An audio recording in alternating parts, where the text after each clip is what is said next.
വഴുതനങ്ങ വെച്ചിട്ടുള്ള ഒരു വെറൈറ്റി കറിയാണ് ഇന്ന് ഉണ്ടാക്കാൻ പോണത്. മല്ലിപ്പൊടി, മുളക് പൊടി, മഞ്ഞൾപ്പൊടി, ഉപ്പ് ഇതെല്ലാം കൂടി ഒരു പാത്രത്തിലിട്ടിട്ട് കുറച്ച് വെള്ളം ചേർത്ത് നന്നായിട്ടൊന്ന് മിക്സ് ചെയ്തെടുക്കണം. അത് പേസ്റ്റ് രൂപത്തിലാവണം. അതിനാവശ്യത്തിന് കുറേശ്ശെ വെള്ളം ഒഴിക്കണം, ഒന്നിച്ച് വെള്ളം ഒഴിക്കരുത്. അതൊരു പേസ്റ്റ് രൂപത്തിലാക്കിയിട്ട് അതിലേക്കാണ് നമ്മൾ ഈ വഴുതനങ്ങ ചേർക്കാൻ പോണത്. വഴുതനങ്ങ ഞാൻ വട്ടത്തിൽ നുറുക്കി വെച്ചിട്ടുണ്ടായിരുന്നു ആദ്യം തന്നെ. അത് ഈ പേസ്റ്റിലേക്ക് ഇട്ട് കൊടുക്കുക. എന്നിട്ട് അതെല്ലാം നന്നായിട്ട് ഈ വഴുതനയിൽ മിക്സ് ചെയ്യുക. പേസ്റ്റ് നന്നായിട്ട് മിക്സ് ചെയ്ത് വെക്കണം. എല്ലാ വഴുതനങ്ങ കഷ്ണങ്ങളും അതിലേക്ക് ഇടുക. എന്നിട്ട് നന്നായിട്ട് ഇളക്കിയിട്ട് അതൊരു 5 മിനിറ്റ് അടച്ചു വയ്ക്കുക.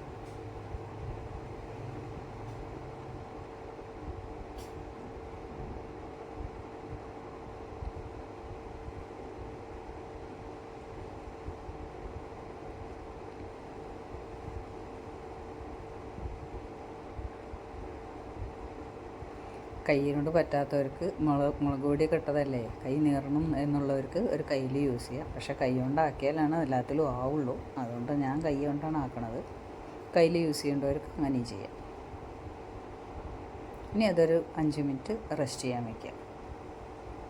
5 മിനിറ്റ് കഴിഞ്ഞു. ഇനി ഒരു പാനിൽ ലേശം എണ്ണ ഒഴിച്ച് അടുപ്പത്ത് വയ്ക്കുക. ലൈറ്റ് ഗ്യാസ് ഓൺ ചെയ്യുക.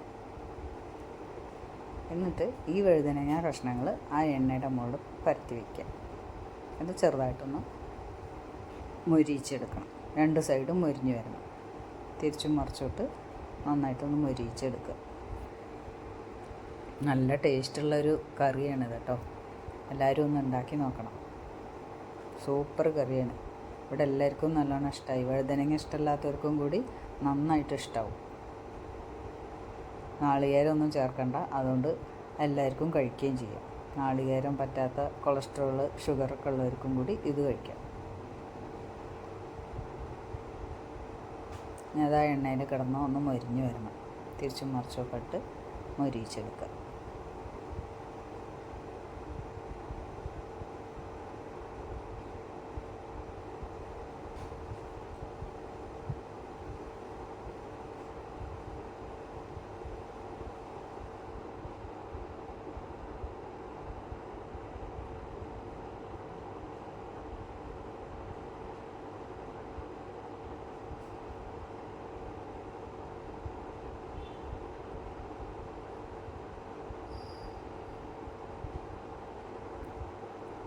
ഇനി ഒരു പാത്രത്തിൽ കുറച്ച് തൈര് എടുത്തിട്ട് കുറച്ച് ഉപ്പും ചേർത്തിട്ട് അത് നന്നായിട്ട് ഒന്ന് കലക്കുക. ഒന്ന് ചെറുതായിട്ട് കട്ട ഉടച്ചാൽ മതി, മോരാക്കണ്ട. എന്നിട്ട് ഈ ഫ്രൈ ചെയ്ത് വെച്ച വഴുതനങ്ങ ആ തൈരിലേക്ക് ഇട്ട് കൊടുക്കുക.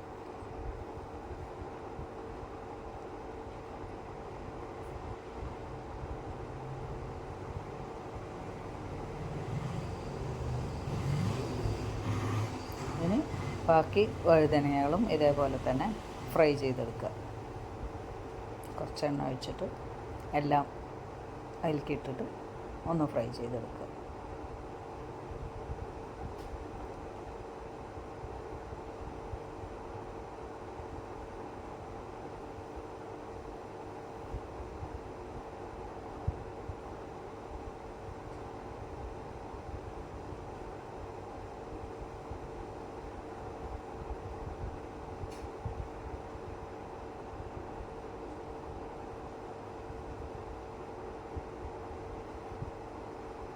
ഇനി ഇതും ഈ തൈരിലേക്ക് തന്നെ ചേർത്ത് കൊടുക്കുക.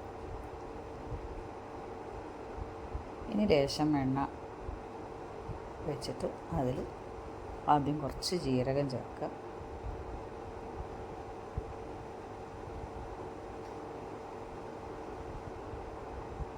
പിന്നെ കുറച്ച് കടുക്.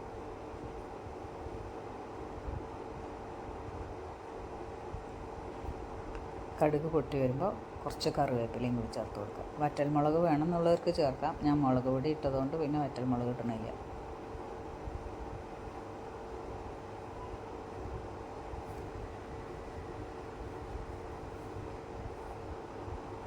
കറിവേപ്പിലയും കൂടി ഇട്ടിട്ട് അതിലേക്ക് തളിച്ചൊഴിക്കുക. അത്രയേ ഉള്ളൂ. സിമ്പിളാണ്. എല്ലാവരും ഒന്ന് ഉണ്ടാക്കി നോക്കണം കേട്ടോ. സൂപ്പർ കറിയാണ്. അപ്പോൾ ഇഷ്ടപ്പെട്ടാൽ ലൈക്ക് ചെയ്യുക, കമൻറ്റ് ചെയ്യുക, സബ്സ്ക്രൈബ് ചെയ്യുക.